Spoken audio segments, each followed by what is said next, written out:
Muy buenas tardes.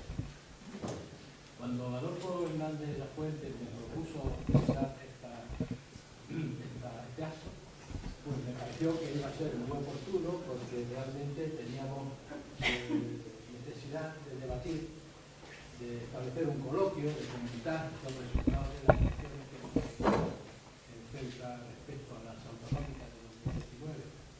Y lo hemos tenido que hacer, como ha sido todo tan precipitado, lo hemos tenido que hacer en esta sala, y martes, de alguna manera, ha sido, como decía, algo precipitado, pero creo que valía la pena hacerlo para que de esa forma pudiéramos establecer un precedente que quizás lo hagamos en otras ocasiones a través de la sección de Ciencias Sociales del Instituto Científico que se ocupa precisamente de estos temas. Yo voy a intervenir brevemente para explicar cómo es Ceuta en estos momentos, con qué se enfrenta el nuevo gobierno en esta legislatura, y a continuación Adolfo Hernández Lafuente ya nos va a entrar en el tema concreto de las elecciones. Pues bien, nosotros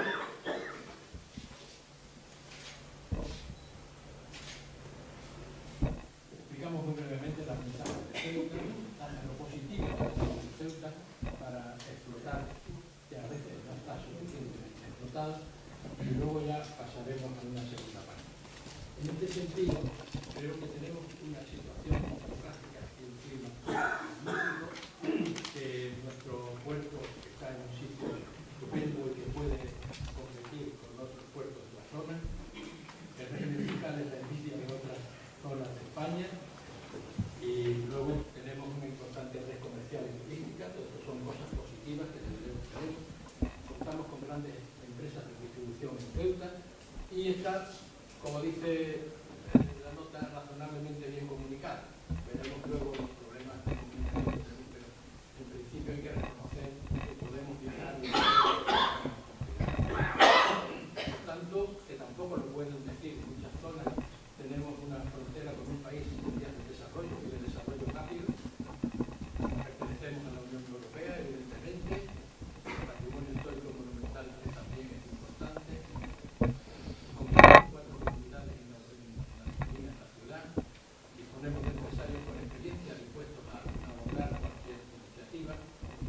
La educación y la sanidad están sin transferir, lo cual, como veremos, puede significar alguna cosa positiva en el futuro. Sin embargo, la situación que afrontará el nuevo gobierno, pues debemos describirla, primero empezando por el sector público. En ese sentido, debemos decir que el 45,4% del Producto Interior Bruto de Ceuta corresponde al sector público.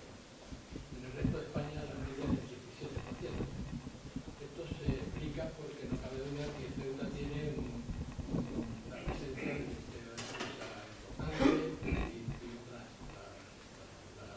los no transferidos también incluyen esto, de manera que el servicio público influye bastante en la economía de la ciudad. Precisamente el 45% del PIB corresponde al sector público. Y en el empleo público, pues paralelamente, el 52 de cada 100 pertenecen al sector público, eso sin contar la autonomía y el ayuntamiento.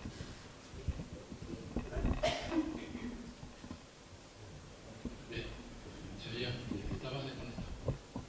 Bien. ¿Por qué digo que eso puede ser un problema futuro? Puede serlo porque no tenemos este problema ahora con el gobierno que tenemos, ni con el anterior, ni con los anteriores, porque todos han sido solventes en el sentido internacional, exterior del término.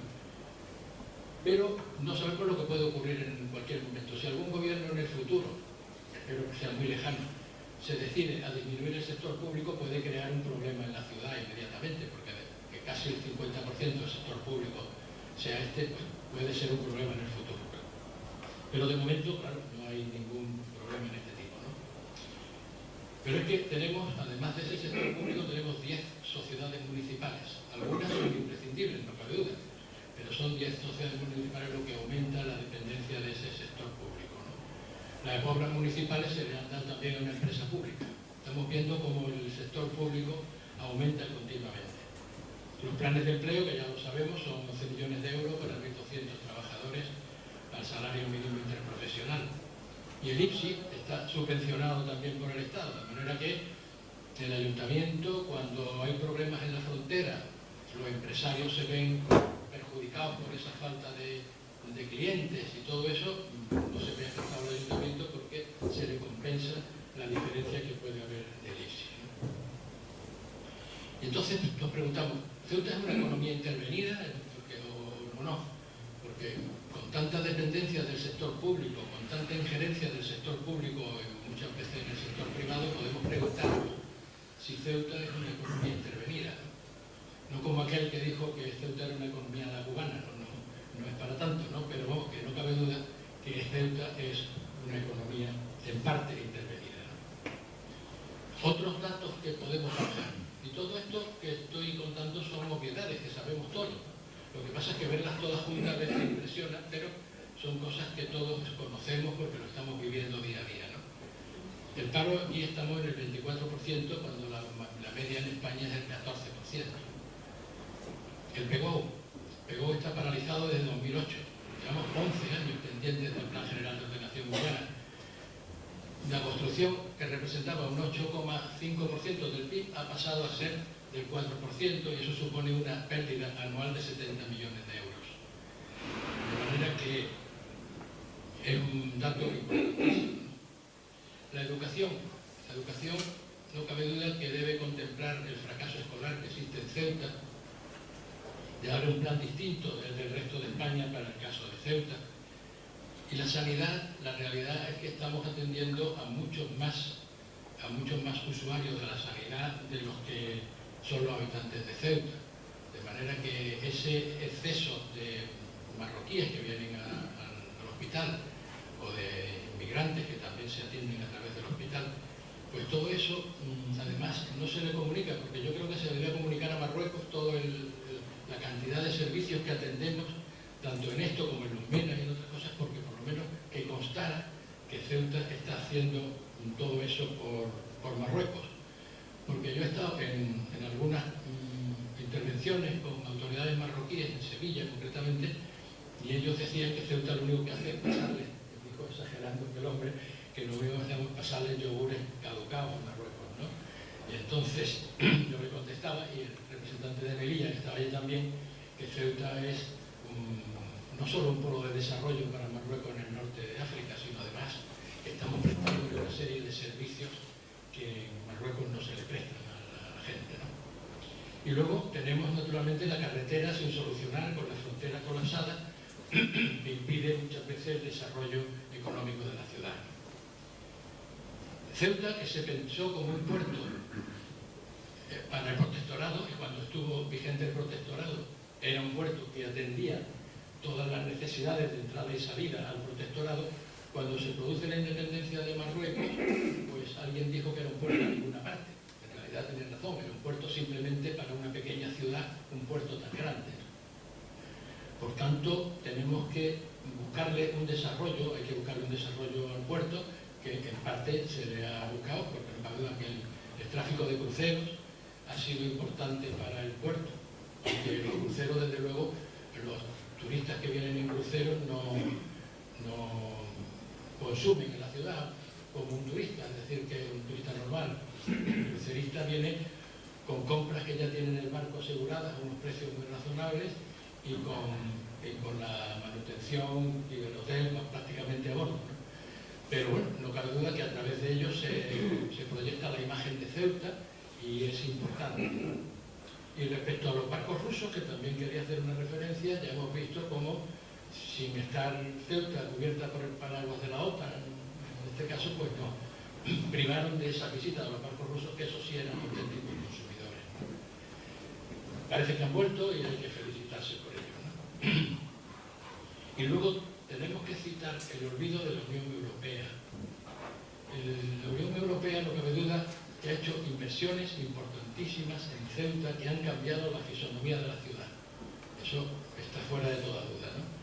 Pero también hay que reconocer que la Unión Europea se inhibe de una serie de problemas que tiene Ceuta. Mientras que cuando se produjeron problemas en la frontera de Gibraltar, inmediatamente aparecieron allí los llamados hombres de negro a arreglar todo aquello, impusieron sanciones y arreglaron el tema. En Ceuta llevamos tiempo con problemas de este tipo. No se aplica el Tratado de Schengen, curiosamente lo comentábamos antes, y la frontera de Ceuta no es un tema que desarrolle la Unión Europea. Igual hay otros, pero vamos a citar ese como el más importante, ¿no? Ceuta no tiene una representación en Bruselas, como se ha venido pidiendo desde hace muchísimo tiempo, como otras comunidades autónomas, y por tanto es algo imprescindible que la tenga allí. Y tampoco disponemos de un POSEI. Un POSEI son los programas de desarrollo económico de la Unión Europea. Canarias tiene el suyo, POSEICAN, pues también tiene el suyo Madeira, que es POSEIMA, tiene el suyo los territorios franceses de ultramar. Todos estos tienen un plan de desarrollo regional que Ceuta lamentablemente no tiene, ¿no? El Ministerio de Defensa, no cabe duda que tiene la petición desde hace tiempo, el proyecto desde hace tiempo de una base militar que pudiera agrupar a todas las unidades del ejército en un sitio concreto, perfectamente dotado, y ello no cabe duda que liberaría una serie de terrenos y de edificios en la ciudad que podrían dedicarse a hoteles y a proyección turística o cultural de la ciudad, ¿no? Y tenemos también, todos lo sabemos, dos hospitales sin utilizar prácticamente, ¿no? El sector privado, me referiré muy brevemente a él. El 92% del sector privado son pequeñas empresas con menos de 5 trabajadores y a veces con ninguno. Por tanto, es un sector que va disminuyendo poco a poco, porque también tiene la competencia del sector público, como hemos dicho, y las dificultades de que nos llegue el turismo de fuera, ¿no? Y luego también por el auge de las grandes empresas de distribución. Pero esas grandes empresas de distribución que han creado empleo en Ceuta y que atraen al turismo marroquí de forma importante, en el momento en que ese turismo marroquí se le siga poniendo pegas para llegar, esas empresas se irán de Ceuta y nos crearán también un problema importante. Y los servicios de restauración y hostelería que podrían aumentar si llega ese turismo marroquí con regularidad, que ahora tiene tantos problemas para llegar, ¿no? Tenemos las exportaciones que realizamos, que no podemos distinguir las que son del comercio tradicional, es decir, vamos a centrarnos en el turismo marroquí, el turista marroquí que viene a comprar aquí, de los portadores. Es decir, no tenemos todavía un estudio de esto. El Instituto de Estudios Ceutíes ha sacado a concurso una beca de investigación sobre ese tema y sería importante saber de qué dependencia tenemos de ese comercio atípico, de ese comercio de portadores, ¿no? La industria es casi inexistente en Ceuta. El fracaso de las reglas de origen fue importantísimo y ha pasado de ser el 5,5% del PIB, un tercio de la estatal, que allí estamos en un 15%, ¿no? El costo del transporte marítimo para recibir, pues estamos siempre hablando del turismo marroquí, no hablamos del turismo de la península, porque realmente el turismo de la península es difícil que venga, porque el precio del transporte es muy alto, ¿no? Nosotros los residentes estamos muy contentos porque tenemos un 75% y pagamos una cantidad muy limitada, pero el que viene a comprar o quiere venir a comprar o a visitar Ceuta o algo desde la península se encuentra con un transporte marítimo muy alto, ¿no? Y eso pues quiere decir que siempre las compañías, no hay que perder de vista que las compañías cobran siempre el total del billete, ya que una parte la pagamos nosotros y otra parte la subvención. Por tanto, cuanto más alto sea el billete, mejor para la compañía marítima, ¿no? Y eso hay que también abordarlo de alguna manera. Y desde luego no tenemos un plan estratégico en definitiva que nos diga qué queremos que sea Ceuta, dónde queremos que vaya Ceuta, que si queremos que sea una ciudad turística, si queremos que sea una ciudad portuaria. No sabemos exactamente dónde queremos que vaya Ceuta en este momento. Y por tanto, ese plan estratégico también especializado yo creo que es imprescindible.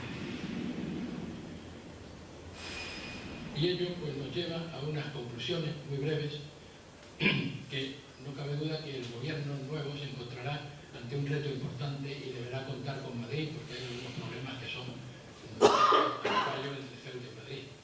Sin embargo, como hemos hemos visto, Ceuta tiene muchísimas posibilidades que no ha aprovechado hasta el momento, en una parte. Hay que implantar la privatización de la economía local para que de esa forma no tenga una dependencia tan grande de lo público. Terminar, eso es evidente, ¿no? Terminar urgente el Plan General de Ordenación Urbana y otras iniciativas que tenemos pendientes. El plan estratégico, que hay que montarlo para de alguna manera poder saber dónde vamos, que el ejemplo que pongo ahí es de Málaga, que hizo su plan estratégico y hoy de encontrarse en una ciudad a la cola de la Costa del Sol, hoy es puntera en la Costa del Sol, es el número 1 de la Costa del Sol y quizá en Andalucía. El gestionar con el gobierno central las reformas que dependan del mismo, que es imprescindible también, y el normalizar el paso de turistas marroquíes, que también es importante. Y desde luego implicar a la Unión Europea en la ciudad, que hasta ahora no lo hemos conseguido. La Unión Europea pone dinero en Ceuta, pero no pone su influencia y su apoyo para que la ciudad pueda salir adelante. De manera que este sería un panorama ahora de la ciudad, y a continuación vamos a presentar a nuestro representante de hoy, que ya se va a circunscribir al tema de las elecciones, que es el motivo de nuestra reunión de hoy. Adolfo Hernández de la Fuente es miembro del Instituto de Estudios Judíos, como todos sabéis. Es doctor en Ciencias Políticas y Sociología por la Universidad Complutense. Pertenece al Cuerpo Superior de Administradores Civiles del Estado y ha sido en diversos cargos en lo que se refiere a Ceuta y a nuestra conferencia de hoy. Ha sido director general de Política Interior, que tiene que ver con lo que hablamos, y secretario general técnico del Ministerio de Defensa, entre otros cargos que ha prestado en la Administración. Y en sus publicaciones, por centrarnos en este caso, tiene Elecciones y Partidos Políticos de Ceuta y Melilla, 1977-2012, que es un libro muy interesante, y Atlas de Elecciones y Partidos Políticos en España, 1977-2016, además de una obra para mí monumental en este tema, que era el Atlas de Elecciones y Partidos Políticos en España. De manera que yo creo que con esa presentación va a ser muy interesante que nos entre ya en el tema. Muchas gracias y tiene la palabra.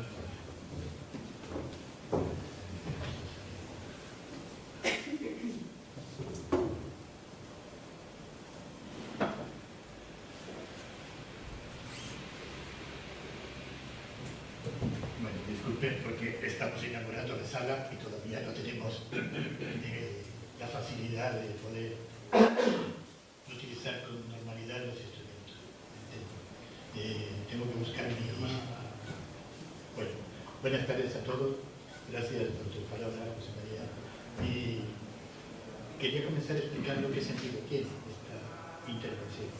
Porque después del panorama que ha expuesto el campo con los retos, con los muchos retos en los que se puede encontrar el contexto de los partidos políticos a la hora de ejercer su acción de gobierno, la idea de hacer un análisis, compartir un análisis de las elecciones, que realmente es algo que todos hacemos a nuestra, digamos, a nuestro interés, a nuestra capacidad de poder hacerlo, desde el punto de vista en que yo abordo el tema, es algo que aquí no lo hemos hecho anteriormente, pero que se suele realizar con bastante frecuencia después de cada consulta electoral, compartiendo entre los profesionales de la ciencia política y de la sociología aquellos análisis que nos van a ir dando una aproximación al examen de los cambios, las adaptaciones que se producen en el sistema cada vez que hay una consulta electoral. Y en ese sentido, la idea de llevar esa perspectiva que quiere fundamentalmente entrar en examinar cuáles serían, digamos, los vectores que realmente han ido produciendo un comportamiento electoral y que van a suponer una transformación de la situación, no solo política, sino en el funcionamiento de todo el sistema. Estamos en un momento en el que es muy fácil observar cómo grandes convulsiones sociales van produciendo a posteriori adaptaciones en el comportamiento electoral de los ciudadanos. Es decir, la votación se produce siempre con retraso con respecto a los problemas que se han ido suscitando en la sociedad, y es una reacción del ciudadano para adaptarse a esas necesidades o a esas situaciones que producen ese cambio. Desde que se produjo la gran crisis que hemos venido padeciendo en todas estas últimas décadas, la sociedad ha ido siendo consciente no solo de esos grandes cambios, sino también de las muchas transformaciones que ya se venían produciendo, tecnológicas, el empleo, etcétera, etcétera. Y realmente podemos decir que todo eso ha llegado a determinar casi un cambio de época en lo que es con la composición del sistema. Un cambio de época que tiene elementos muy diferentes a los que estábamos acostumbrados hasta ahora a ver. Hemos pasado de un bipartidismo o un sistema multipartidista, pero con dos partidos, que eran los componentes del cambio y la alternancia en nuestro sistema político prácticamente durante 40 años, a una situación en la que el elemento que más surge a la vista es la fragmentación de la sociedad. Una sociedad que sus alternativas de opciones políticas se han diversificado, se han ampliado y que realmente han transformado bastante el panorama. La primera pregunta que nos hacemos es si estas transformaciones son coyunturales o responden a un proceso que estructuralmente está modificando la sociedad.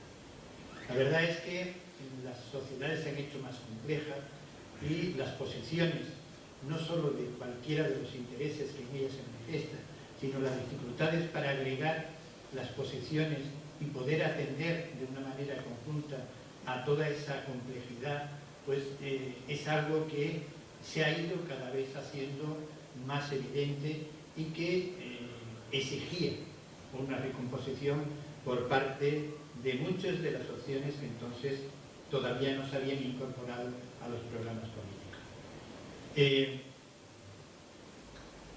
Estamos en un momento en el que la transformación no solamente abarca nuestras pequeñas sociedades, sino que abarca de una manera muy trascendente aquel contexto más amplio en el que nuestra representación y nuestra actividad política se ve inmersa. Esta es lo acaba de hacer el Parlamento Europeo, haciendo, digamos, un ejercicio de composición de cómo van a quedar los grupos parlamentarios. No es que sea el definitivo, pero sí que observa inmediatamente que con respecto a lo que era el Parlamento Europeo anteriormente, se ha transformado. No es una cosa nueva en España el que de pronto hayamos pasado de un sistema de partidos más reducido a una fragmentación más amplia, sino que eso lo estamos viviendo en todas las sociedades de nuestro entorno. Este Parlamento, hasta hace unos días, sobre todo por las elecciones, tenía una composición que dos grupos solos tenían una mayoría absoluta tremenda, entre el Grupo Popular, los conservadores, y el Grupo Socialdemócrata, tenían más del 50% de la composición. Ahora, si vemos los dos grupos no llegarían a tener la mayoría, necesitan de otra composición. Si eso lo vemos en el sentido de la participación, pues veríamos cómo la mayoría de los países se han producido también de una manera bastante diferente. Pero hay algo que resaltar aparte de la fragmentación, y es que hasta ahora la confrontación política clásica que hemos vivido desde el siglo XX, desde finales de la Guerra Mundial hasta nuestros días, era la confrontación izquierda-derecha, es decir, la posición ideológica, el posicionamiento ideológico con un consenso básico que mantenía las instituciones y que mantenía los elementos esenciales del sistema, en el cual se producían políticas que tendían a incorporar la ideología para arreglar los problemas de la sociedad dentro de ese eje fraccionado de la izquierda y derecha. Hoy ese eje es importante, sigue existiendo, pero no es determinante solo. En este momento, dentro del ámbito europeo, uno de los ejes que más están llegando a preocupar es que tenemos una confrontación entre la democracia representativa y los nacionalpopulismos preautoritarios. Eso significa que hay una ruptura con respecto al sistema. A los que creíamos que los consensos básicos que estaban aceptados y determinados en toda esta época iban a seguir manteniéndose y que hoy en día se ponen en cuestión. Frente a esa fractura, la reacción que hoy en día se está intentando llegar a un acuerdo en el ámbito del Parlamento Europeo es que haya una conjunción de conservadores, liberales, socialdemócratas y verdes. Será futuramente, cuando empiecen las actividades parlamentarias, una de las primeras propuestas que vamos a ver como evidente, es decir, una defensa del sistema y un planteamiento de abordar cómo se produce esa confrontación que ya está instalada en el Parlamento Europeo. Nosotros vemos que esa confrontación también las tenemos en nuestro sistema político. Hemos visto cómo a lo largo de estos últimos años han ido surgiendo esos populismos, esos nacionalismos secesionistas, independentistas, que consumen también ese mismo sentido de oponerse al sistema vigente. O sea, los consensos básicos ya no valen. No valen tampoco el que un ordenamiento jurídico quiera o deba ser cumplido, sino que se prescinde de él a gusto o a la carta de que la ideología del partido entienda que ese me gusta o no me gusta. Lo hemos visto, por ejemplo, en las últimas decisiones que, con respecto al cumplimiento de la ley de enjuiciamiento en relación con los presos políticos, los políticos presos, pues han adoptado. Es decir, que hay una fractura que ya se está produciendo en nuestro sistema, en la cual una parte de las fuerzas políticas mantienen esa idea de defender la democracia representativa y los consensos básicos, y otros que están en esa situación fundamentalmente pretotalitaria, en el sentido de que su confrontación se produce con el propio sistema democrático. Bien, desde esa perspectiva tendríamos que decir que lo que está pasando en Bruselas debería traducirse en nuestro sistema político español. Sin embargo, estamos viendo como en este terreno en el que se están produciendo las negociaciones para conformar los distintos gobiernos, estamos en una situación ahora de impasse, de estar en el proceso que tiene un periodo, tiene un plazo determinado, pero han coincidido en él la mayoría de las elecciones, por lo tanto tenemos comunidades autónomas sin composición de gobierno, municipios sin composición de gobierno y el gobierno de la nación que está todavía sin componer. Bueno, pues ese eje que vemos que va teniendo una posición clara y determinante a la hora de cómo van a abordar sus relaciones con los antisistemas, en nuestras negociaciones estamos viendo que fluctúan. Tenemos una serie de test que son muy interesantes seguirlos, por ejemplo el caso de Navarra, lo sabemos, vamos a ver cómo el gobierno, pero puede pasar cualquier cosa, una situación ir en un sentido o en otro, pero los mismos que negocian eso están en otras situaciones también, pues por ejemplo en el caso del Ayuntamiento de Barcelona, es un caso en el que puede pasar las alternativas de una distinta manera.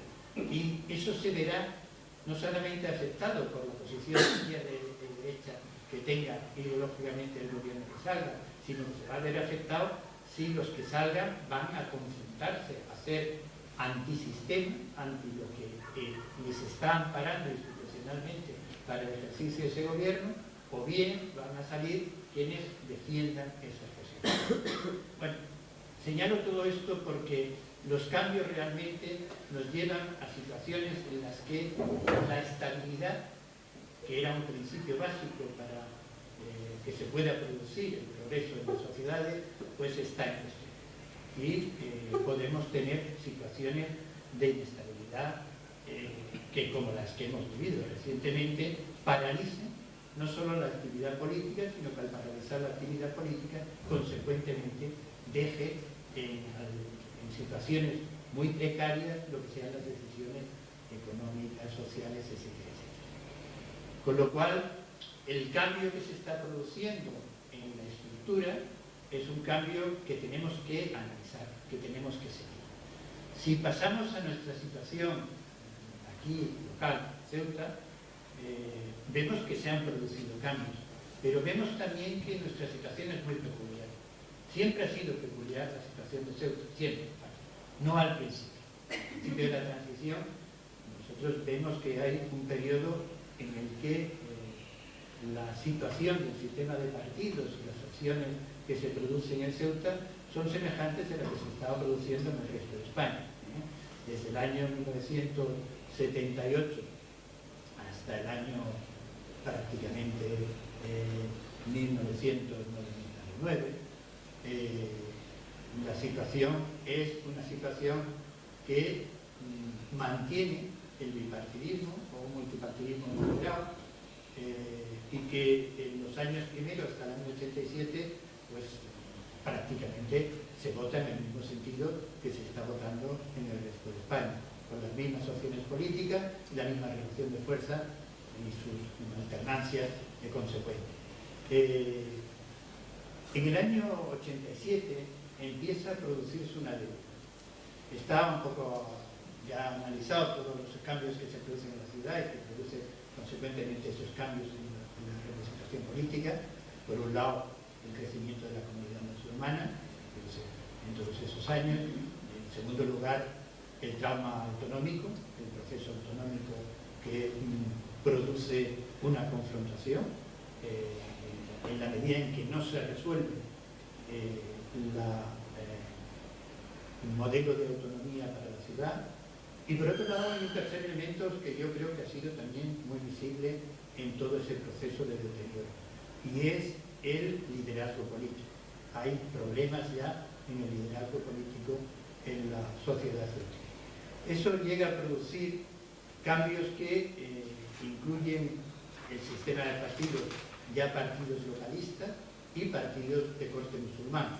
Son dos variables que no están al principio del sistema y que van introduciendo una modificación en el comportamiento de nuestro electorado. En el año 99, aquí se produce un tsunami, hay un huracán, el Gil, que arrasa con el sistema tal y como había sido y que deja sin representación a Ceuta Unida, al PSPC, al Partido Socialista casi lo elimina, porque se queda con 2 diputados y uno de ellos un tránsfuga que termina dándole la mayoría absoluta al Gil, y solo se mantiene como partido estable el Partido Popular. Con lo cual, a partir de ese momento, va a haber una convulsión en todo el sistema que se transforma en esta segunda etapa y se transforma con unas características muy singulares, todavía más singulares que las que en ese proceso se había ido desarrollando. Y es que vamos a tener hasta estas últimas elecciones un sistema de partidos con un partido hegemónico. Un partido hegemónico que durante todo ese tiempo va a tener mayoría absoluta y por lo tanto va a tener un sistema en el que el resto de los partidos van a estar como minoría condicionadas a una situación que no se da en todo el resto, porque incluso la digamos evidente fuerza que tiene el Partido Popular en Ceuta es mucho más que la que tiene en cualquiera de los otros ámbitos territoriales de poder en España. Pero por otro lado, se va a ir consolidando en posiciones bastante sólidas partidos de corte musulmán, bien en coalición o bien de manera sola, y que en estas últimas elecciones han tenido un descenso importante en su representación.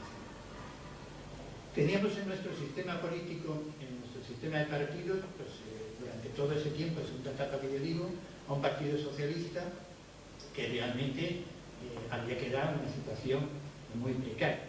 Pero, curiosamente, de una forma bastante singular, porque en las elecciones generales doblaba su número de votantes con respecto a las elecciones autonómicas, con lo cual se evidenciaba que los líderes que se proponían desde la organización realmente no eran del agrado del mismo votante que en las elecciones generales votaba a los líderes nacionales, o al menos ese era el sentido de su voto.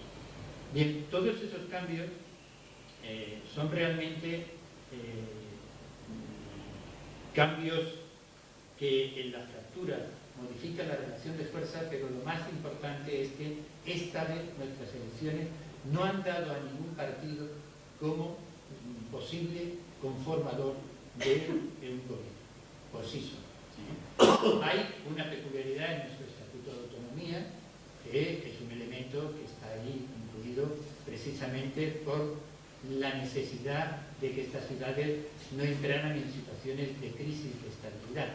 Es que si no hay la elección de un gobierno con mayoría absoluta, el Estatuto prevé que en la segunda votación la minoría mayoritaria sea la que forme el gobierno sin ningún problema. Por lo tanto, no queda esa incertidumbre de tener que volver a repetir elecciones o quedarse en una situación bastante precaria sin las dificultades de composición de gobierno. Por lo tanto, la situación con respecto a la estabilidad está ahí, pero es una situación que requiere de acuerdos para tomar decisiones, para adoptar decisiones que requieren de unas mayorías cualificadas y que por lo tanto tendrá que buscar alianzas. Bien, yo creo que eso es uno de los elementos que distinguen más esta situación con respecto a la que habíamos vivido en una etapa larga de partido hegemónico. Indudablemente, la etapa de estabilidad que se ha producido durante todos estos años no era la inestabilidad que en la época anterior al 99, el tsunami de crisis que produjo, se vivía en la ciudad, con conformaciones de gobiernos, con muchos cambios, es decir, que las situaciones también eran preautonómicas. Estábamos en un municipio que todavía su régimen local tenía o creaba muchas mayores dificultades. Otra cuestión que se evidencia en estos cambios también es que hemos tenido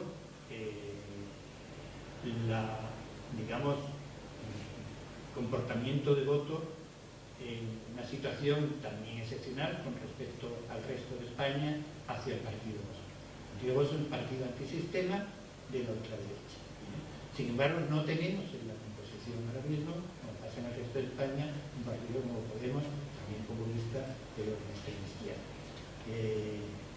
Sin embargo, la posición que ha obtenido es realmente una situación que podría ser no eliminadora o negadora de lo que puede ser la toma de decisiones, porque hay la posibilidad de que el resto de las fuerzas puedan adoptar todas esas decisiones entre ellas, pero sí que tenemos dentro de nuestra asamblea un elemento que está en contra del sistema, y por lo tanto su comportamiento no va a ser el comportamiento de un partido integrado, sino que va a ser el de un partido que tiene una fuerza local. Que quiero subrayar que es un comportamiento electoral que en esta ciudad está ahí y que parece estructural. Es decir, entiendo que, analizando los números, no me he querido meter en el tema de los números porque nos complicamos, pero analizando los números, el número de votantes que en su momento, en el 99, se optó por el GIL, y el número de votos que optó por el Partido Popular, que conforman dos clientelas absolutamente distintas de ciudadanos y que indudablemente yo creo que tienen perfiles muy distintos. Por un lado hay un perfil mucho más moderno, mucho más profesional, mucho más que una ciudad preocupada por las medidas de progreso dentro de los sistemas, y este otro que parece un componente mucho más sentimental, mucho más arcaico en el sentido de que se trata de volver a situaciones que la historia ha dejado y ha condenado por su, digamos, falta de adaptabilidad y de procurar la modernización y el progreso de la sociedad. Bien, ese panorama que hay ahí no es solamente el que debería preocupar. Yo creo que en los cambios que se están produciendo existen otros elementos que también son evidentes. Nosotros somos un país con una escasa cultura democrática. No tenemos la culpa los actuales habitantes, pero nuestra historia ha sido bastante desgraciada a la hora de procurar en nuestra sociedad una cultura democrática. Pensemos que el auge de las democracias, a partir tanto de Estados Unidos después de la guerra contra las colonias o el de la Revolución Francesa, a nosotros nos coge en los años primeros del siglo XIX con la invasión francesa de Europa. Y a partir de ahí, la historia del siglo XIX es una historia absolutamente donde la política es un constante fracaso. La política se inventa precisamente para evitar esa situación, para que podamos tener, digamos, un comportamiento que resuelva por la vía del diálogo, la vía de la negociación, la vía del acuerdo, la vía del entendimiento, el que se superen las confrontaciones bélicas. Y nosotros hemos tenido guerras de todo tipo. Teníamos la guerra de independencia, después tuvimos a los civiles de San Luis invadiéndonos, tuvimos el absolutismo, tuvimos la guerra cambista y tuvimos pronunciamientos constantes. Es decir, no había etapas de estabilidad donde pudieran consolidarse. Los liberales españoles fueron constantemente al exilio.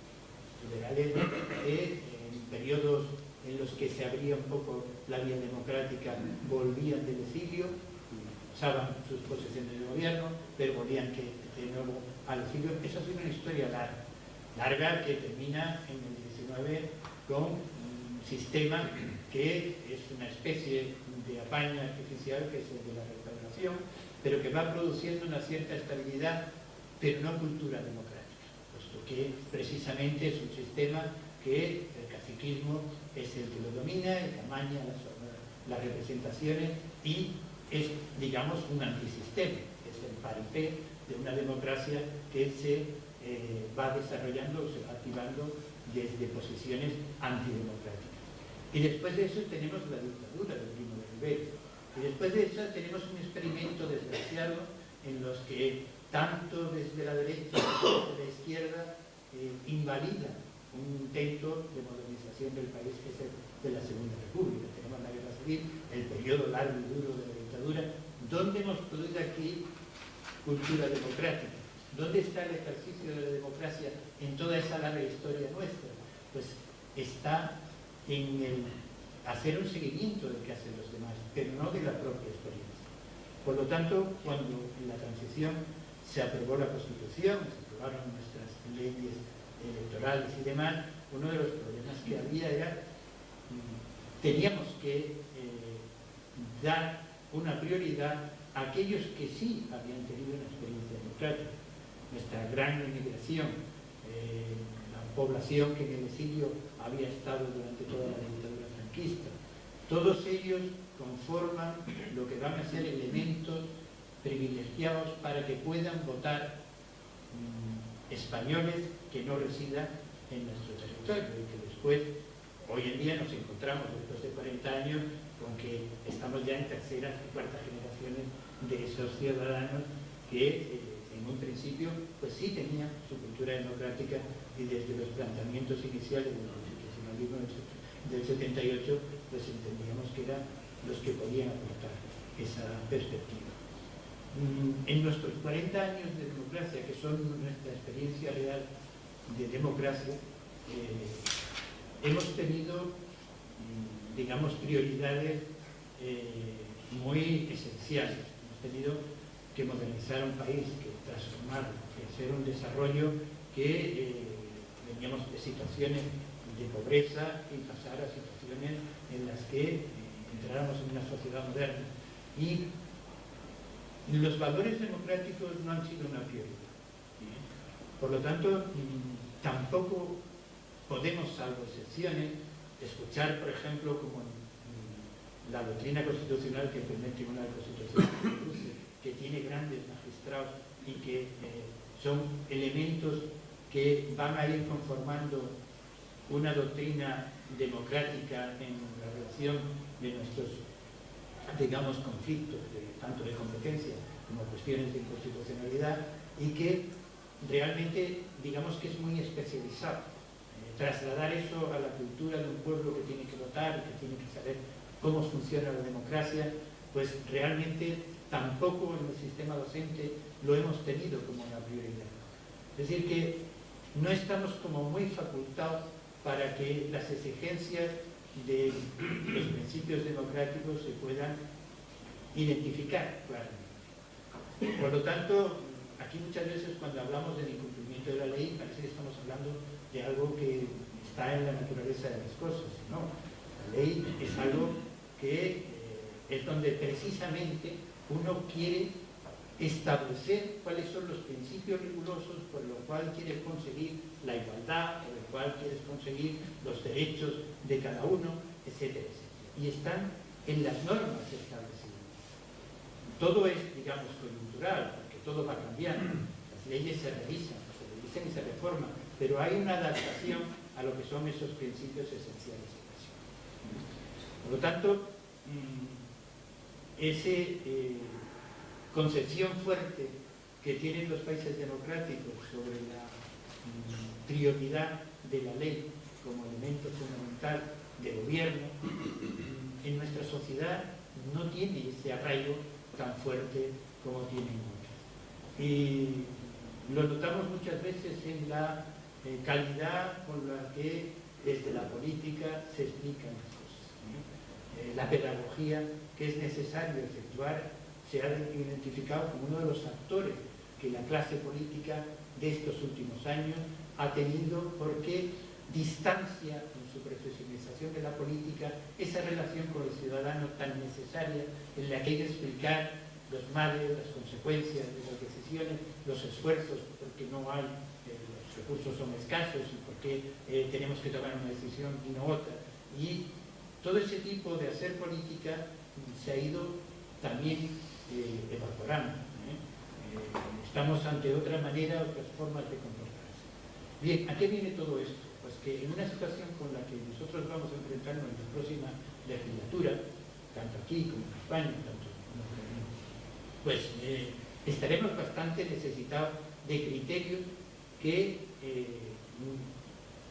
identifiquen la bondad de unas acciones con respecto a la no bondad o disfuncionalidad de otras, en el sentido de bondad democrática. Es decir, esto está cumpliendo con los principios democráticos, y me refiero a los principios democráticos a todos aquellos que nosotros mostramos como elementos de convivencia y como elementos, digamos, de conseguir los objetivos que en una sociedad siempre tenemos que tener establecidos, como estos retos que nos comentaba antes José María, y que frente a ellos lo lógico es que se establezcan políticas en las que se explicite cómo se van a respetar las distintas acciones con respecto a que se produzca equidad, para que haya igualdad de oportunidades, etc.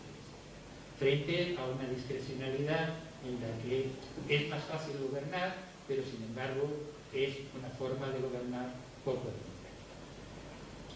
Bien, termino ya con esto porque la verdad es que me he ido desviando de lo que iba a ser el análisis y me he ido un poco más a los criterios que tenemos. Yo entiendo que hay situaciones de interés general que no pueden ser abandonadas y que tampoco pueden ser abordadas sin que tengamos en ellas una participación de aquellos que estén afectados.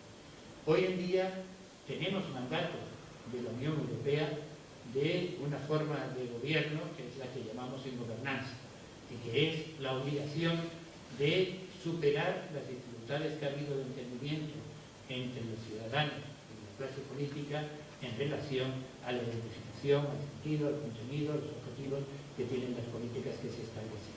Y esa gobernanza consiste, ni más ni menos, en que las decisiones tienen que ser participadas, tienen que ser consultadas a los intereses esenciales que se van a ver afectados por esa decisión. Por lo tanto, es una forma de gobierno que incluye un comportamiento democrático que es esencial. Por otro lado, también nosotros tenemos una ciudad muy singular en cuanto al reparto del poder, es atípica. Nosotros realmente somos una autonomía, pero una autonomía que no ha llegado a perfeccionarse como otras autonomías lo han hecho. Y por otro lado, tenemos una capacidad que es la que nos da el tamaño de nuestra población. Pero sí es verdad que mientras no se producen esas adecuaciones, nosotros tenemos dos problemas. Uno, que grandes cuestiones de las que están necesitadas tomar decisiones no son del ámbito de la competencia autonómica, sino que aquí son del ámbito de la competencia estatal. Y por lo tanto, ahí nos vamos a encontrar siempre con una necesidad de organizar políticas que tienen que llegar a pactarse, a consensuarse o a negociarse con los poderes estatales. Dentro de ese ámbito incluye, por supuesto, el ejercicio de la autonomía, aún no teniendo determinada competencia, pero teniendo los intereses absolutamente claros que son los que nos afectan, deberíamos tener o darnos esa capacidad que sí otorga la autonomía de una negociación. Las cuestiones en ese sentido son tantas en relación con la ciudad y que muchas veces cuando examinamos el ejercicio de lo que ha sido el desarrollo autonómico, lo que vemos es un buen gobierno local que se ha dedicado a las competencias locales fundamentalmente, y en ese sentido ha tenido una capacidad no solo económica, sino una capacidad en cuanto a sus potestades administrativas de autoorganizarse bastante amplia. Pero falta ese desarrollo, esa experiencia de lo que debería ser el ejercicio en el ámbito autonómico que ya tenemos y sobre todo en un ámbito que parcialmente está siendo ejercido por los poderes del Estado, pero que no lo ejercen en el resto del Estado, sino nada más que aquí en Ceuta y en Melilla. Y en ese sentido, si no se actúa, el desfase que se está produciendo puede ser muy serio. La competencia, aparte de ser algo que es una atribución con la que uno tiene capacidad para decidir dentro de ese ámbito, quien la tiene no puede renunciar a él, es irrenunciable, es decir, tiene que ejercer. Por lo tanto, el Estado tiene que ejercer su competencia en esos ámbitos materiales donde ahora mismo solo la ejerce para Ceuta y Melilla. La propia legislación se está produciendo un desfase porque no se actualiza. Ya el Estado no puede hacer normas que sean supletorias para el resto del Estado, pero sí se ha quedado en la distancia, 40 años, puede haber leyes que no se hayan modificado para Ceuta y Melilla exclusivamente, o que en los ámbitos donde las comunidades autónomas estén desarrollando su legislación, aquí no se haya desarrollado para Ceuta y Melilla. Por lo tanto, ahí tenemos un decalaje importante que tiene que ser abordado, y tiene que ser abordado de una manera que esta situación de gobierno que vamos a tener, no solamente por necesidad, sino por que es lo necesario, debería ser planteado previamente en situaciones, digamos, de estudio, de propuestas fundamentadas, de racionalización de los problemas, consensuados en nuestro ámbito, y una vez que tengamos esas cuestiones con un acuerdo, que en muchas de las cuestiones no es necesario que tengamos confrontación total, sino que siempre habrá una agregación de los intereses posible. Bien, porque sí que hay la medida de fuerza y de racionalidad tiene que ser atendida, ¿eh? Mientras que esas situaciones que se pueden producir desde que nosotros tenemos aquí materias que son competencias del Estado y que pueden pertenecer a otro partido distinto al que esté gobernando aquí, justificar que las decisiones, la atención no se produzca. Es decir, que en ese sentido es importante que la ciudad decida y defina cuáles son las cuestiones de interés de la ciudad, las fundamentales, aquellas que deberíamos tenerlas, como decimos en el Estado, son cuestiones de Estado y tenemos que ponernos de acuerdo.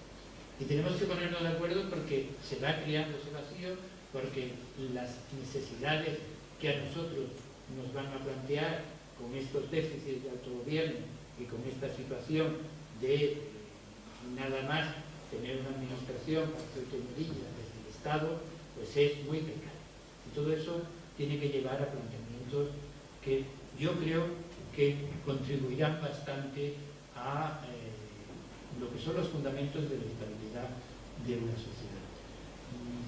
Quiero terminar señalando que la primera reunión que mantuvo el presidente en funciones con el líder del Partido Socialista terminó en el buen camino, trasladándole a la sociedad que estuviera tranquila después de lo que había sido la conducción de resultados electorales con respecto a la situación anterior.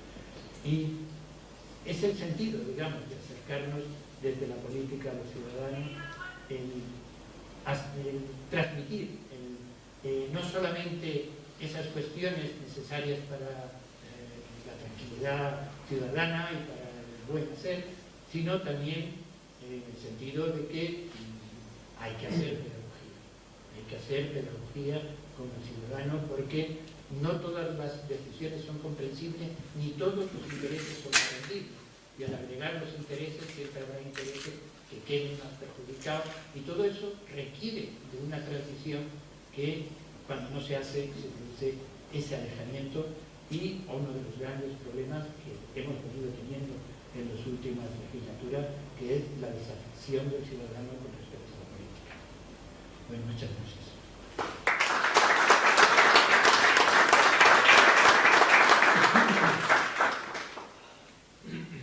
Muy bien, a ver si hay alguna intervención, alguna pregunta. Sí, Luciano.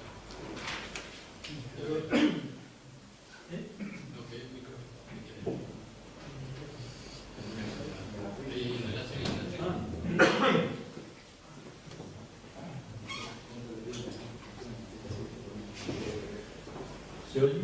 Sí. Bueno, me llamo Luciano Alcalá, para los que no me conozcáis. ¿También? Soy arquitecto y en la última parte de mi intervención estaba rondando una cosa que desde hace tiempo en el Colegio de Arquitectos llevamos planteando y tiene relación precisamente con lo que tú estabas diciendo, de esta incidencia de la legislación y de la normativa estatal en temas que aquí no llegan, y es la de la ley del suelo. Hemos planteado, hemos pensado, hemos dado vueltas a que tendría que ser una iniciativa legislativa, evidentemente, el tener una ley de suelo para hacerlo.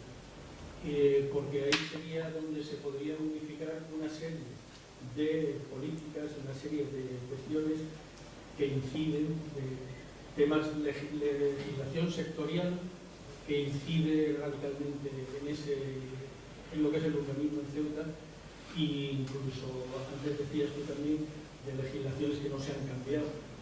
Se me ocurre, por ejemplo, la ley de zonas de interés para la defensa y su reglamento, que es preconstitucional, ambas, y que nadie se ha planteado el cambiarlas y que nos están haciendo bastante daño en el sentido de que áreas de zonas de interés, zonas de seguridad, de los distintos acuartelamientos que están planteadas de una manera amplísima, pues son un problema y un colapso para... Bueno, no me quiero enrollar más con esto, pero la cuestión es que, ¿qué te parece a ti en la línea de lo que estabas planteando esta cuestión de una posibilidad de establecer una ley que tendrá que ser el Estado el que la haga, pero con iniciativa nuestra, para que se puedan arreglar determinados problemas en los que incide radicalmente el Estado. Son dos cuestiones que tienen tratamiento distinto porque son competencialmente distintas. La primera, yo no me explico cómo no se ha hecho la ley. Bueno, todos sabéis, sobre todo los que estáis dedicados al tema del urbanismo, que por qué razón se hizo la ley que condicionaba la competencia en Ceuta, que fue precisamente para decir que fueron de las primeras cosas limitativas que se hizo contra el Estatuto de Autonomía. Sin embargo, se justificó porque no había una instancia intermedia, como pasaba entre los municipios y la comunidad autónoma, y que se quería poner un poco de control y control de los desmanes que venía siendo el Partido Popular, digo el Partido Popularista, quería decir. Entonces, desde aquel momento hay dos cosas que me gustaría llamar la atención. Una, es muy fácil hacer una ley regulando el suelo aquí. Podía ir por la iniciativa legislativa, podía ir como una disposición adicional en cualquier ley de acompañamiento al presupuesto del Estado. Es decir, es algo que no tiene para el Estado un coste especial, sino que seguramente la demanda de aquí no ha sido lo suficientemente rigurosa o exigente para que...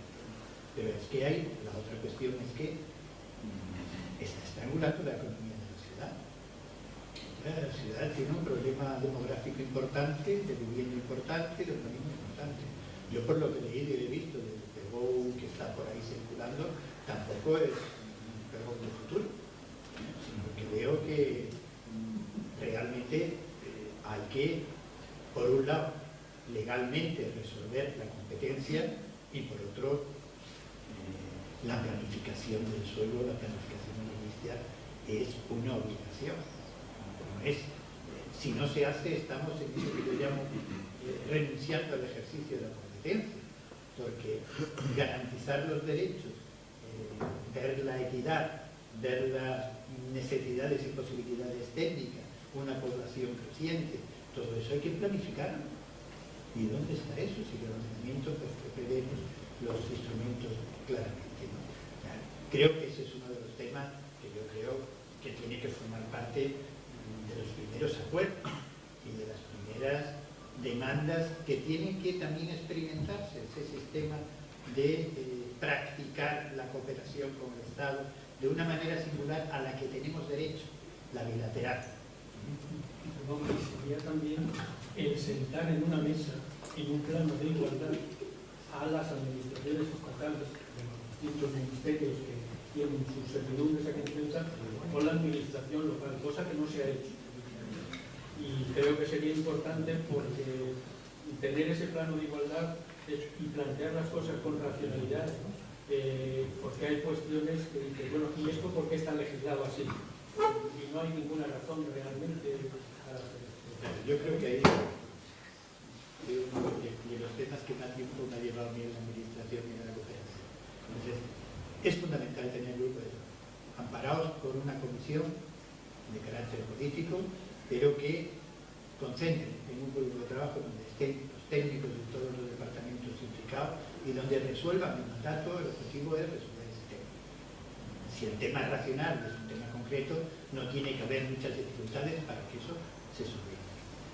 Es un derecho reconocido a la ciudad el que puede reclamar al Estado esa cooperación, porque el ejercicio de sus competencias están delimitadas por el ejercicio de la competencia del Estado, y mientras no la desarrolle aquí tampoco se va a poder, y eso no puede producirse. Eso hay que hacerlo. Y por otro lado, el tema que decía de defensa es distinto, no afecta a Ceuta y Melilla solo, aunque tengan en Ceuta y Melilla un porcentaje de territorio local, pero es nacional. En ese tema, bueno, tendríamos mucho de bueno. En el tema de defensa, completamente no estoy. Le voy a decir por qué. Mallorca tiene una zona también de zona de interés de defensa nacional, donde, tratándose de adquisición de ciudadanos comunitarios europeos, no están sujetos a ningún tipo de autorización. Y eso se basa en una disposición adicional que aprobó Felipe González, que fue un montón de ley de acompañamiento de presupuestos, y que se aplica por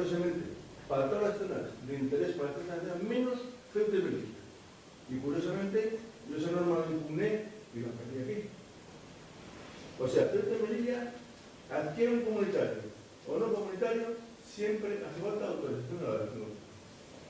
Y curiosamente, el procedimiento para solicitarla no parece que va por ningún lado. Ya, pero son medidas distintas. Una medida tenía su origen en lo que era la proliferación, digamos, de la compra exterior, que no era lo mismo, la de Baleares, que era el problema aquí que había en ese momento con los musulmanes.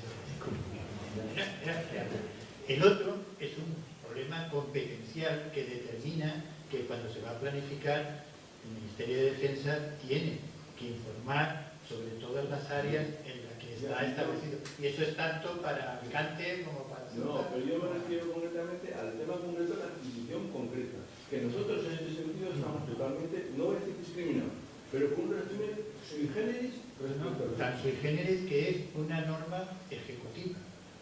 No hay una regulación, No hay una reserva de que tiene que haber autorización por parte de Defensa. Pero que curiosamente, si yo en vez de adquirir una vivienda aquí, la adquiero en Mallorca, por ejemplo, o en otras zonas de interés, porque no solamente estoy en Melilla, hay otras zonas delimitadas en la geografía española, y soy comunitario, incluso la Dirección General dice que no necesito autorización administrativa. Mientras que aquí, aunque sea comunitario, no está seguro. Y eso concretamente yo lo impugné, lo perdí en Italia, lo perdí aquí otra vez en la sección de la audiencia, y bueno, tengo un tema de la convención de pasa, pero es que me pasa una cosa. Sí, pues sería peor antes. Pues menos mal. Bien, Sí, aquí, por favor. Pásale el micrófono. Yo, reconociendo que el problema del suelo es muy importante para la Celta, pero me gustaría hablar un poco de las elecciones, ¿no? Y concretamente de las últimas elecciones, tanto las generales como las locales. Coincido con el señor ponente en la falta de cultura política del pueblo español, ¿no? Que ha hecho un retraso histórico magnífico. Política, perdona, no sé. Podríamos decir que hay una falta total de cultura política también. Pero también creo que eso es echarle la culpa al votante, que es algo que no debemos hacer nunca. Los partidos políticos tienen como misión encauzar las demandas de la sociedad. Si la sociedad hace que surjan partidos políticos con otras ofertas, es porque los que habían el juego político no han sabido encauzarlas. Entonces, los partidos políticos no deben decir, ha salido uno nuevo, ya pasó el 15M, ha pasado ahora, son partidos que efectivamente alteran, yo no lo llamaría completamente antisistema, aunque en algunos aspectos sí, pero alteran el equilibrio que había. Pero porque hay una demanda en la sociedad que los demás no han sabido responder. A ver si puede aclarar esto. Gracias. No, estoy de acuerdo con lo que dice.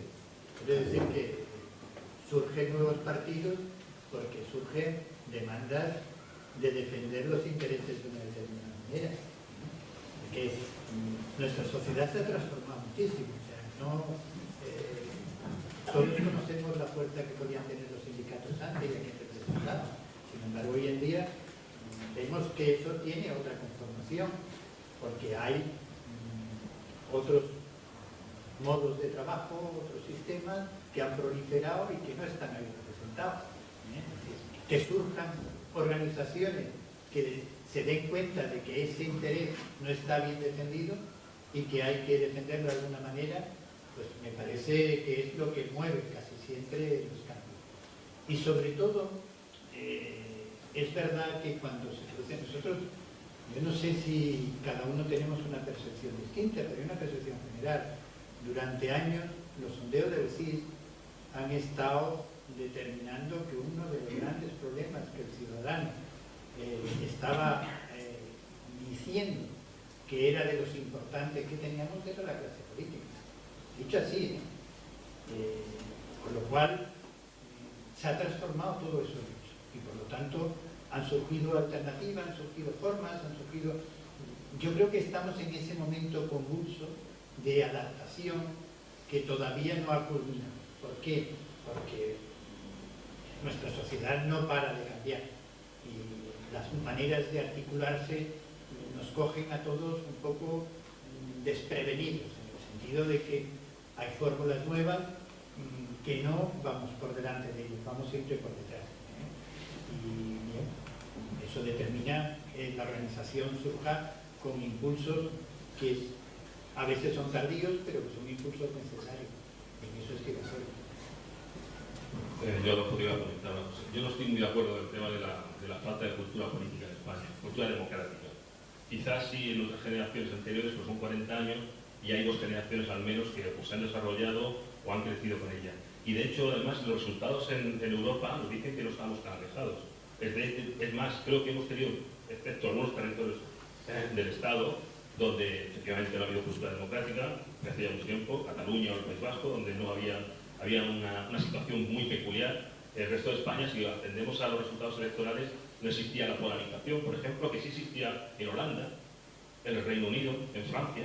Francia, el movimiento Le Pen surge, es un movimiento claramente antidemocrático y es muy anterior a la erupción de los movimientos polarizados en España. O sea que yo creo que quizás, desde mi punto de vista, creo que el tema de cultura democrática quizás sí para algunas generaciones, pero como tú has dicho, las sociedades son complejas, van muy rápidas y creo que en España estas últimas generaciones, las 2 últimas generaciones, yo creo que han asumido bastante bien ya, creo, lo que supone la democracia, quizás incluso en mayor medida que el resto de Europa. Somos más europeístas, estamos menos polarizados, a pesar de que nos llame la atención el tema de Vox o de Podemos, estamos mucho menos polarizados que otras sociedades como la británica o la inglesa o la francesa, ¿no? Eso por un lado. Y luego otra cosa, volviendo al tema de las elecciones, estas últimas elecciones, una de las cosas que tú has marcado y creo que has comentado que es muy importante, ha sido la reducción o el descenso de importancia de los partidos musulmanes, de corte musulmán en Ceuta. Fíjate que a partir del año 99, como tú dices, desaparece el movimiento local, movimiento localista, no de corte, digamos, de partidos de creyentes, y aparecen esos, y comienza a tomar fuerza esos partidos, y sin embargo comienzan a extender, y ya hace ya tiempo que se veía, a pesar de como un pequeño repunte con la predicción de Medicé, ha habido un descenso de esos, hasta ahora, fíjate que prácticamente pues han quedado reducidos a una expresión mínima. Yo quería preguntarte que por qué crees tú que ha sucedido esa reducción en los últimos años. Bueno, a lo primero, rectificar, porque he pensado que después no he seguido manteniéndolo, hablando de cultura de valores democráticos. Con lo cual, no he metido todo lo que es la cultura del funcionamiento institucional, para que valen las instituciones, etc.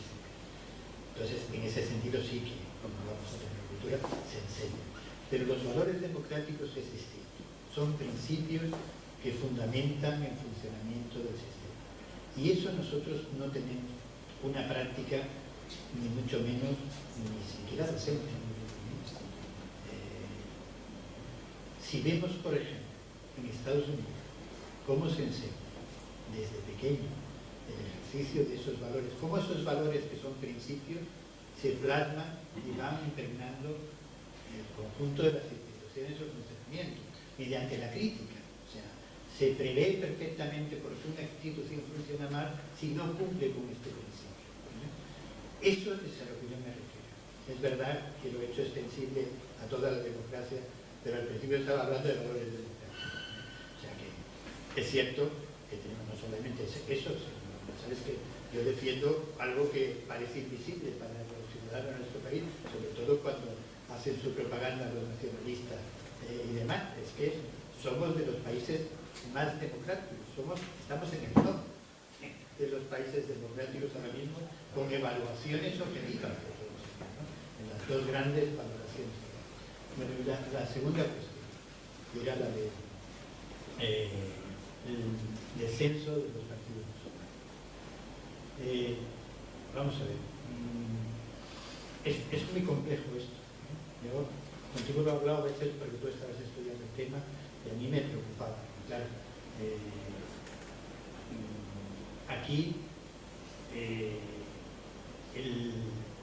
digamos que hay una cosa realmente integradora, y es que el voto musulmán se ha diversificado y está tanto en los partidos que no son de corte musulmán. Hay que decir eso, porque si no parece que ha descendido el voto musulmán. No, ha descendido el voto musulmán que iba a los partidos de corte islámico, mientras que el resto del voto hay que verlo dónde está. No solo está en el voto, sino que está en que los candidatos que van en los partidos, en las listas, pues no son solo musulmanes los que van en los partidos musulmanes, ¿no? Sino todo lo contrario. Entonces, esa parte reducida del voto musulmán, cuantitativamente, no sé lo que significa, porque no sé lo que es la abstención que se produce. Una de mis dudas con respecto a la abstención en Ceuta, que es uno de los problemas que se me ha olvidado citar, hemos superado el problema de la participación. Ceuta era muy grave en la abstencionismo. Y no solamente en el pesimismo, sino que en toda España las elecciones fundamentales, las que más vota la gente, son las elecciones generales. Aquí no. Aquí las elecciones generales no se votaba tanto como las elecciones autonómicas, que eran las que no se votaban. Y no digo ya en las elecciones europeas. Aquí hemos llegado a tener el 30% de votantes, o sea, con un 70% de abstención, ¿no? Pero bueno, determinar la abstención en los distritos más musulmanes sí, es algo que alguna vez hablamos de la única posibilidad que tendríamos, que es ver por los nombres el número de votantes musulmanes que va a un sitio o a otro, en el ejercicio del voto, sino que ha participado en un distrito o ha participado en otro. Pero yo no desconozco si se están haciendo aquí estudios locales sobre esa elección. Sería muy interesante, porque no sabemos, al menos, que esté difundido cómo vota el musulmán local.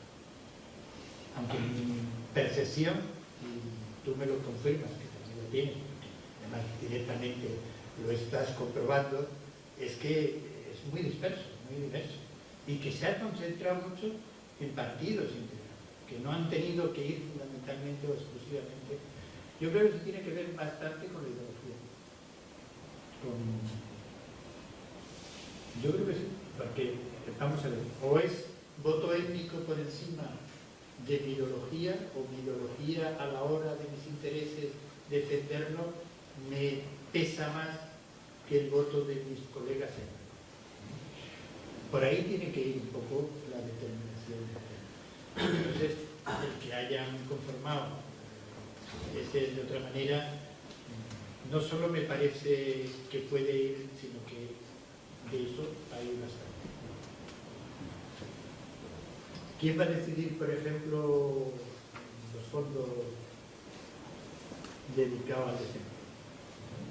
Bueno, va a ser ni Caballa, ni va a ser... Un sentido práctico, quizás, un sentido práctico, pragmático con respecto a los partidos integrados, los partidos generalistas. Sí, Javier. Yo quería apuntar un poco en el tema de esa cultura democrática que se habla. Mi opinión es que esto no es una democracia, esto es una partidocracia, donde se hace política de partido, no se hace política de Estado.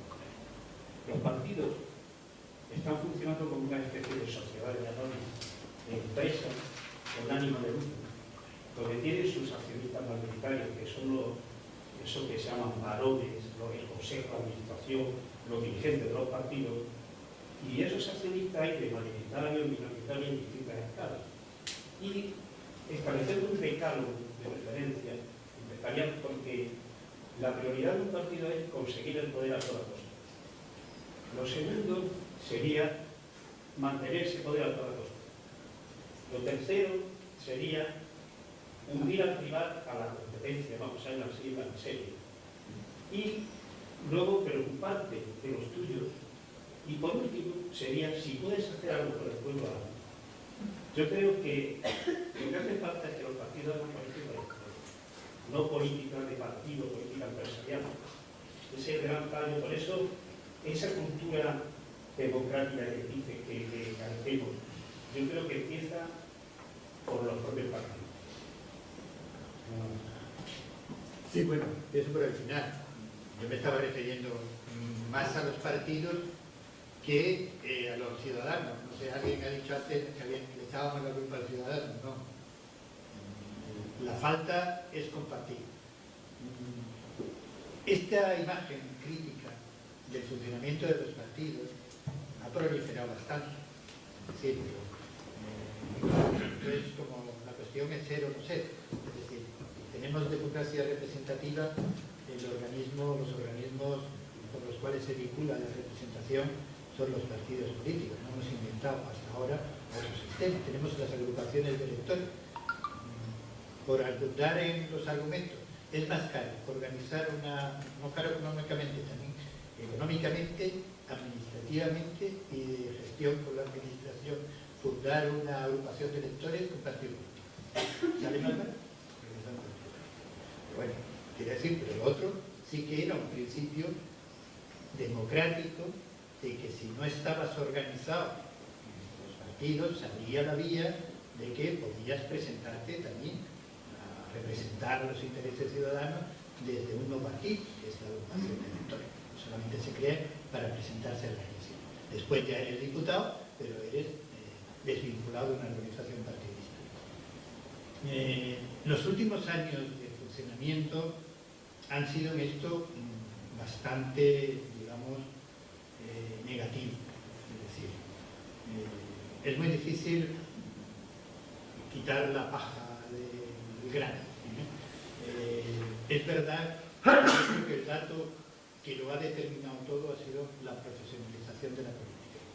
Dicho de otra manera, no es tanto el que los partidos se hayan convertido en empresas, sino que los profesionales de la política viven de la política. No van a la política desde otras profesiones, sino que se han criado en las juventudes y han seguido toda la vida.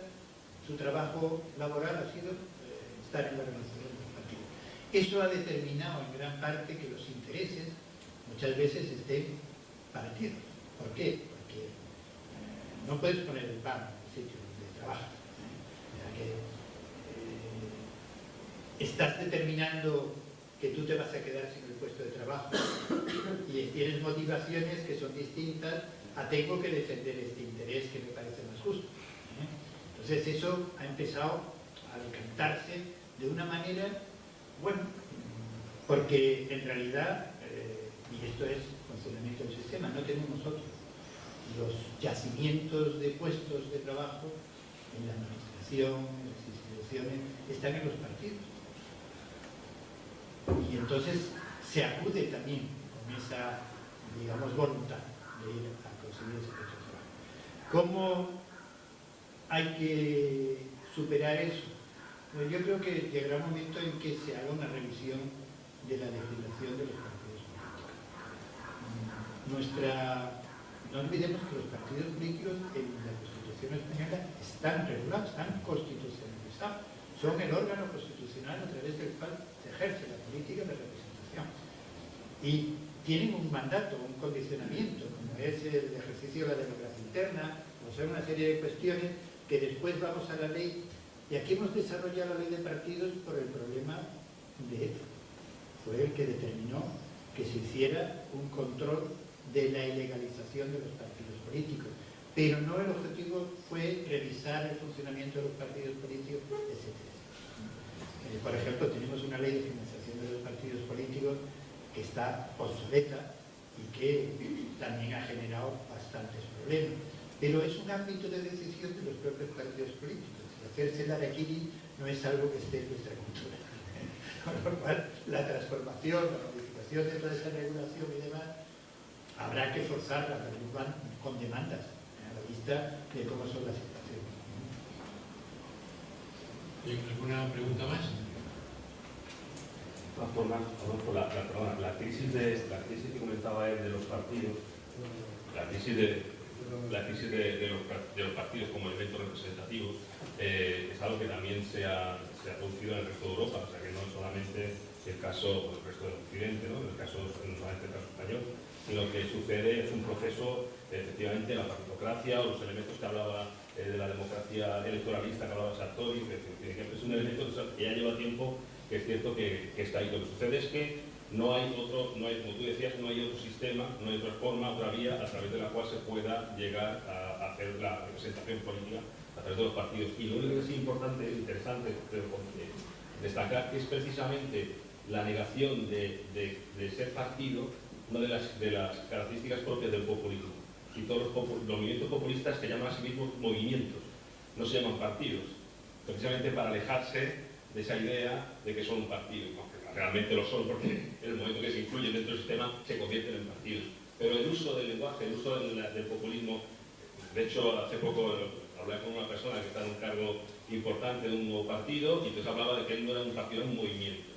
Y Podemos se ha hablado también de movimiento. Además es curioso porque en el partido se llama movimiento, ¿no? Al partido único, ¿no?